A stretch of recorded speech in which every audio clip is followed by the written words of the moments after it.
Charlie Chaplin one of the most famous English comic actor, film maker और composer थे और उनका stage name Charlie Chaplin था। ये चैप्टर उनके ऑटोबायोग्राफी से लिया गया है। I was hardly aware of a father and do not remember him having lived with us. He too was a vaudevillian, a quiet boarding man with a dark eyes. Mother said he looked like Napoleon. तो हमारे जो Charlie Chaplin हैं, he was hardly aware of his father. शायद उन्होंने अपने पापा को कभी देखा नहीं था, क्योंकि उनको याद नहीं है कि उनके पापा उनके साथ रहते भी थे कि नहीं। वो एक वाउडेविलियन थे। वाउडेविलियन का मतलब एक एंटरटेनर होते हैं जो परफॉर्म करते हैं एक म्यूजिकल वर्क में या एक ड्रामेटिकल वर्क में ऑडियंस के लिए, जैसे स्टेज परफॉर्मर्स वैसे थे। वो एक ब्रॉड मैन थे और उनकी डार्क आइज थी, और उनकी मम्मी कहा करती थी कि वो एक नेपोलियन जैसे दिखते हैं। He had a light baritone voice and was considered a very fine artist. Even in those days, he earned the considerable sum of 40 pounds a week. The trouble was that he drank too much, which mother said was the cause of their separation. तो वो उनकी mummy कहा करती थी कि उनका light baritone voice था और वो बहुत अच्छे फाइन आर्टिस्ट थे। उस ज़माने में वो 40 पाउंड्स एक वीक का कमाते थे, बट प्रॉब्लम ये था कि वो बहुत ज़्यादा ड्रिंक करते थे, और उनकी मम्मी का कहना था कि वही एक रीज़न है कि वो दोनों सेपरेट हो गए। It was difficult for vaudevillian not to drink in those days, for alcohol was sold in all theatres, and after a performer's act, he was expected to go to the theatre bar and drink with the customers. तो उस ज़माने में वाउडेविलियंस के लिए बहुत difficult हुआ करता था कि वो ना ड्रिंक करें, क्योंकि अल्कोहल जो था वो थिएटर्स में बेचा जाता था, और उनके परफॉर्मेंस के बाद उनसे ये एक्सपेक्ट किया जाता था कि वो थिएटर बार में जाए और कस्टमर के साथ ड्रिंक करे। ऐसा इसीलिए था क्योंकि some theatres made more profit from the bars than from the box office, and a number of stars were paid large salary not alone for the talent but because they spend most of their money at the theatre bar. क्योंकि वहाँ के जो theatres थे वो ज़्यादा profit बार से कमाते थे, बॉक्स ऑफिस से ज़्यादा नहीं कमाते थे, उससे ज़्यादा वो बार में कमा लेते थे। इसीलिए बहुत सारे स्टार्स को पैसे दिए जाते थे। उनके पेड सैलरीज माने उनको सैलरीज ज़्यादा मिलती थी ताकि वो ज़्यादा मनी थिएटर बार में स्पेंड कर सकें। Thus many an artists were ruined by drink.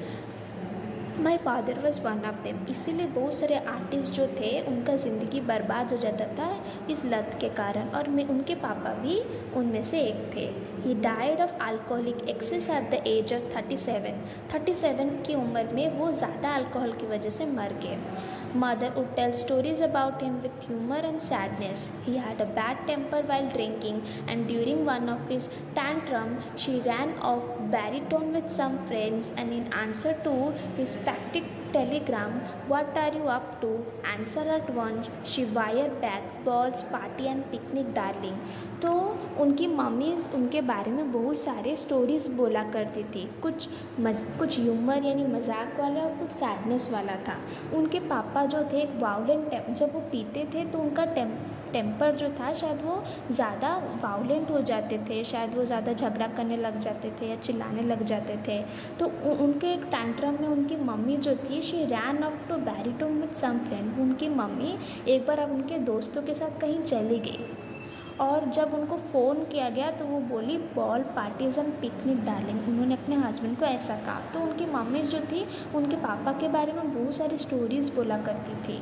What degree of feeling she had for my father I never knew. मुझे कभी भी ये पता नहीं चला कि उनको मेरे पापा के लिए क्या फीलिंग है, but whenever she spoke of him it was without bitterness which make me suspect she was too objective to have deeply in loved. पर जब भी वो उनके बारे में बात करती थी वो बिना किसी करवाहट से बात करती थी, और मुझे ऐसा इससे ये मैं सस्पेक्ट करता था कि शायद वो मेरे पापा के साथ बहुत ज़्यादा प्यार करती होंगी, इसीलिए अभी भी उनके बारे में अच्छे से बात करती है। Sometimes she would give a sympathetic account of him and at other times talked of his drunkenness and violence. कभी कभी वो दुखी वाली दुखी से उनके बारे में बात करती थी, और कुछ टाइम पर वो उनकी ड्रंकनेस की, कैसे वो पीते थे और कैसे वो वायलेंट हो जाते थे, उनके बारे में बात करती थी। In later years whenever angry with me she would ruefully said, "You will finish up in the gutter like your father." और जब भी वो मेरे से गुस्सा हो जाती थी, वो मुझे गुस्से से बोलती थी कि तुम भी अपने पापा की तरह गटर में जाओगे। What other fact beside drink was involved, I do not know, but a year after my birth, my parents separated. और ड्रिंकिंग के अलावा और कोई फैक्ट्स है उनको पता नहीं है, क्योंकि उनके जब वो उनके पैदा होने के 1 साल बाद ही उनके पेरेंट्स सेपरेट हो गए थे। शायद इसीलिए उनको अपने पापा के बारे में कुछ याद नहीं है।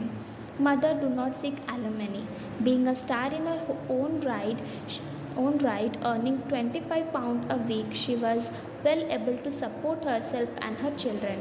मेरी मम्मी ने डाइवोर्स के बाद एलिमनी नहीं लिया, क्योंकि वो खुद भी एक स्टार थी और वो £25 अ वीक कमाती थी, जितना कि एनफ था उनको और उनके बच्चे को संभालना।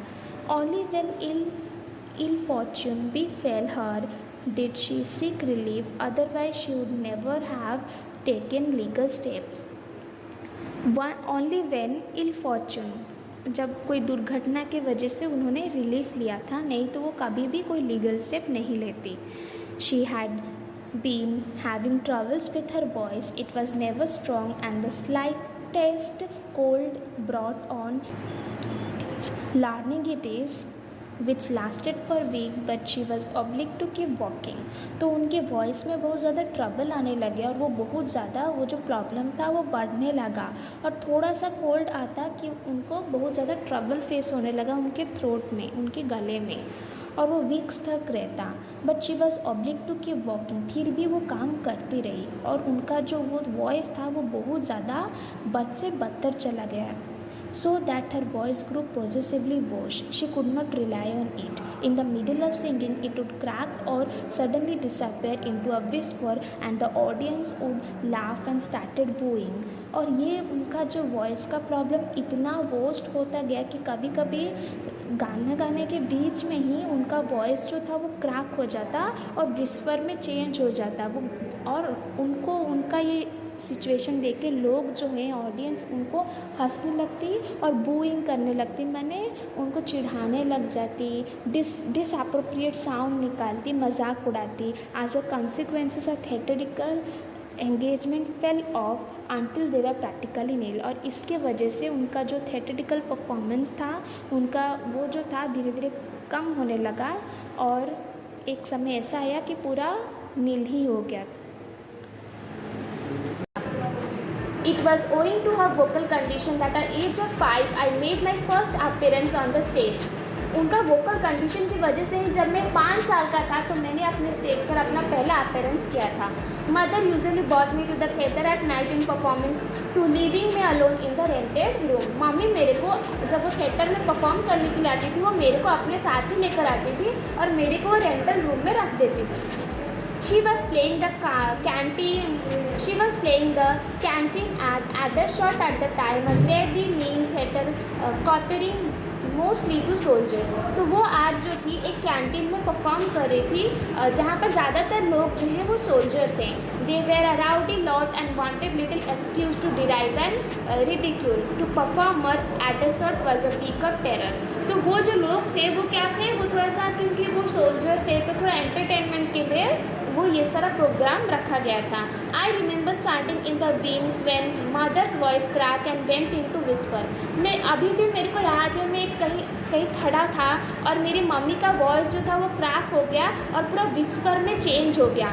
जो the audience began to laugh and sing falsetto and to make cat calls. और ऑडियंस जो थी वहाँ जो देख रहे थे लोग वो बहुत ज़्यादा मजाक उड़ाने लगे, हंसने लगे, कैट कॉल्स का मतलब कमेंट पास करने लगे। It was all vacuum and I did not quite understand what was going on. वो सिर्फ 5 साल के थे, उनको कुछ उस समय पता नहीं था कि क्या चल रहा है।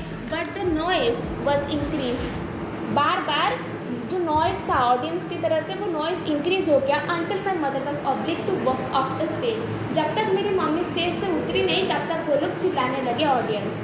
When she came into the wings, जब वो wings में आई, she was very upset and argued with the stage manager who had been performed before mother's friend said something about letting me go in her place. जेहेतु मेरी mummy बीच stage में आ गई थी और stage में परफॉर्मेंस के लिए कोई नहीं था, तो जब वो आई वो बहुत ज़्यादा अपसेट थी और स्टेज मैनेजर से उसका कुछ आर्ग्यूमेंट हो गया और स्टेज मैनेजर बोला कि आप अपने बेटे को स्टेज में छोड़ो, वो कुछ ना कुछ करेगा, स्टेज खाली तो नहीं छोड़ सकते हैं.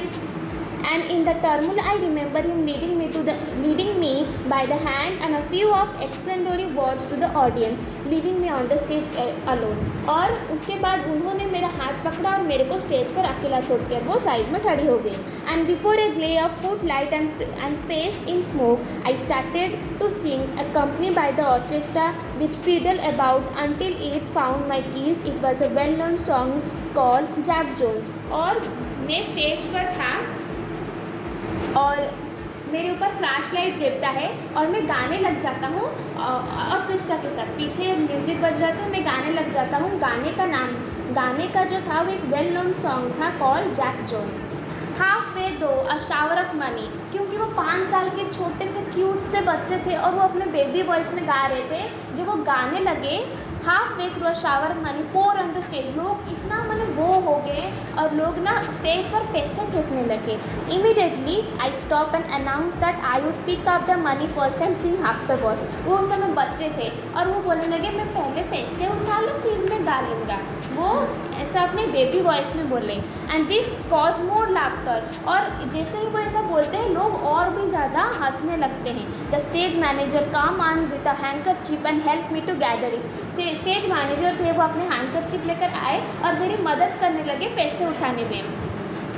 आई thought he was going to keep it, मेरे को लगा कि वो मेरा पैसा ले जा रहे हैं. This thought was convey to the audience and increase by the laughter, especially when he walk off with it with me anxiously follow him.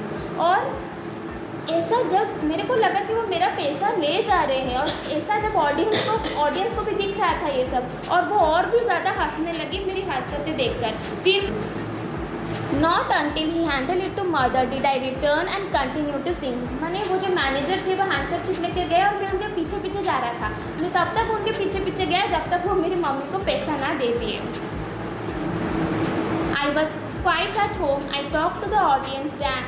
I was quite at home. I talked to the audience, danced, and did several imitations, including one of mother singing her Irish march song that went as follow. तो मैं जो था वो stage पर था, बहुत सारे audience से बात कर रहा था, डांस कर रहा था. मैं अपनी मम्मी जो गाना गा रही थी उसको इमिटेट, उनका नकल भी कर रहा था.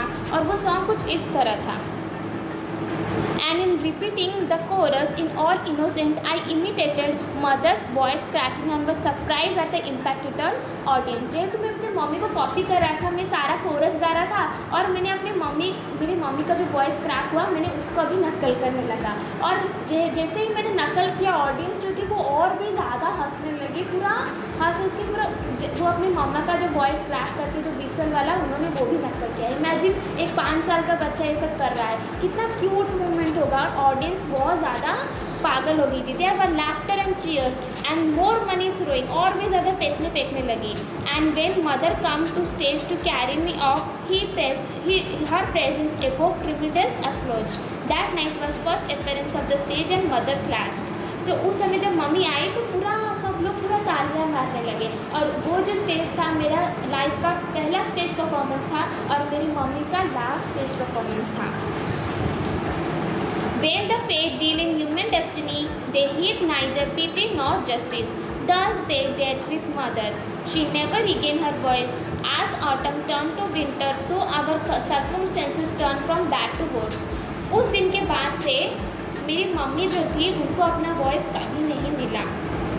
ऑटम विंटर में चेंज हो गया और हमारा जो सिचुएशन था, हमारा लिविंग कंडीशन था वो बैड से वर्स्ट हो गया. यानी कि दिन पर दिन और भी बुरा होता गया. और दो mama was careful and had save little money. मेरी मम्मी बहुत ज़्यादा केयरफुल थी और उन्होंने मैंने पैसे बहुत सेव किए थे. That very soon vanished, as did the jewelries and other small possessions which she found in order to live, hoping all while that her voice was returned. और जितना भी ज्वेलरीज था, जितना भी हमारा सेविंग्स था, वो धीरे धीरे करके ख़त्म होता गया। और मेरी मम्मी इसी उम्मीद में जी रही थी कि कब एक काश उनका वॉइस फिर से वापस आ जाए और वो फिर से स्टेज में गा सके और अपना लिविंग कंडीशन ठीक कर सके। Meanwhile, from 3 comfortable rooms, we moved into one, we moved into 2, then into 1, our belongings, dwellings and the neighborhood into which we moved growing progressively dapper. धीरे धीरे करके हम जब तीन रूम वाले घर से हम 2 रूम वाले घर पर शिफ्ट हुए और 2 रूम वाले घर से हम 1 रूम वाले घर पर शिफ्ट हुए। धीरे धीरे करके हमारा बिलोंगिंग्स, हमारे पास जो सामान थे और हमारे नेबरहुड धीरे धीरे करके ड्रास्टिकली डैबर होते थे। जब वो 3 रूम वाले में थे तो पूरा रेपुटेड सोसाइटी में थे, जब 2 रूम वाले में गए तो नॉर्मल नेबरहुड था, जब 1 रूम वाले में गए तो मैंने थोड़ा सा गरीब नेबरहुड था। गरीब इन द सेंस थोड़े लोग उस टाइप के थे, ठीक है। She turned to religion in a hope that I suppose that I would restore her voice. मेरी जो मदर थी वो ज़्यादा रिलीजन पर बिलीव करने लगी, भगवान की प्रार्थना करने लगी, ज़्यादा से ज़्यादा चर्च वर्च जाने लगी, प्रेइंग करने लगी, इस उम्मीद में कि काश उसका वॉइस वापस आ जाए। She regularly attended Christ Church in the Westminster Bridge Road, and every Sunday I was made to sit through the Bach organ music and to listen with urging impatient to the reverse F.B. Mayer's fervent and dramatic voice echoing down the nave like shuffling feet. और मेरी mummy जो थी वो हर Sunday को Christ church जाती, वहाँ पर पूरा म्यूज़िक बजता, मेरे को मम्मी एक जगह बिठा देती जहाँ पर ये सारा जो लॉन्ग सेंटर पार्ट है चर्च का, वहाँ पर पूरा गाना वाना गा रहे थे। His origin must have appealing for occasionally. I would catch mother quietly wiping away the tears which slightly embarrassed me. मैं अपनी मम्मा को देखता कि वो मैंने कभी कभी अपनी आंखों से आंसू पोंछ रही होती, जो मेरे को बहुत ज़्यादा एम्बैरेंस लगता है। उनकी मम्मी चर्च में जाके से रो रही है, उनको बहुत बुरा भी लगता कभी कभी। Well, do I remember Holy Communion on one hot summer day and the cool silver cup containing delicious grape juice that passed along the congregation, and mother's gentle restraining hand when I drank too much of it, and how relieved I was when the reverse closed the Bible, for it means that the sermon would soon end and they would start praying and final parents. तो मेरे को याद है कि वो जो मैंने hot summer days में क्या है ग्रेप जूस मिलता था, वो बहुत ज़्यादा टेस्टी हुआ करता था, और वो ग्रेप जूस ऑथर को भी बहुत हमारे चार्ली चैपलिन उनको बहुत अच्छा लगता, और उनको याद है कैसे वो ज़्यादा से ज़्यादा ग्लास का जूस पी लेते और उनकी मम्मी उनको घूर कर उनका हाथ पकड़ लेती, और जब वो एंडिंग होता उनको बहुत ज़्यादा रिलीफ होता, चलो शुक्र है, जब बाइबल बंद कर देते वो बहुत ज़्यादा रिलीफ हो जाते कि चलो अब जल्दी जल्दी ये सब ख़त्म होने वाला है। Since mother had joined the church, she seldom saw her theatrical friends. That world has evaporated, had become only a memory. जब भी वो चर्च में जाती वो अपने theatrical friends, जो थिएटर वाले फ्रेंड्स से मिलती, जो उनके लिए अभी एक मेमोरी बन गया था थिएटर वाला world. It seems that we had always lived in bad circumstances. The interim of 1 year seems a lifelong of 3 more. Now we excited in a cheerless twilight. Jobs were hard to find, and mother untutored in everything but the stage was further handicapped. हमारा जो life style था वो बहुत ज़्यादा drastically fall हो गया था, और उस समय जॉब मिलना बहुत मुश्किल था, और मेरी मम्मी को कोई क्वालिफिकेशन भी नहीं था। मेरी मम्मी जो थी वो अनट्यूटर थी और उनको सिर्फ स्टेज का नॉलेज था, जिसकी वजह से और भी ज़्यादा ख़राब होता गया क्योंकि मेरी मम्मी को कोई जॉब नहीं मिला।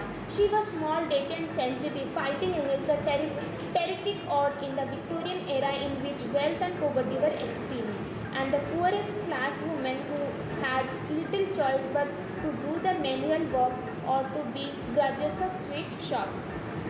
उस समय जो विक्टोरियन एरा चल रहा था जहाँ पर वेल्दी अमीर लोग बहुत थे और गरीब लोग भी बहुत थे। उस समय फाइटिंग्स चल रही थी। मेरी मम्मी जो थी वो थोड़ी सेंसिटिव वुमेन थी, और उस समय पुअरेस्ट क्लास वुमेन को, जो गरीब वुमेन को, उनको सिर्फ छोटे मोटे मैनुअल वर्क ही मिलते थे। Occasionally she obtained the work of nursing, कभी कभी वो नर्सिंग का काम कर देती थी, but such employment was rare and short duration. पर वो जो एम्प्लॉयमेंट था, नर्स वाला काम था, वो सिर्फ छोटे समय के लिए था।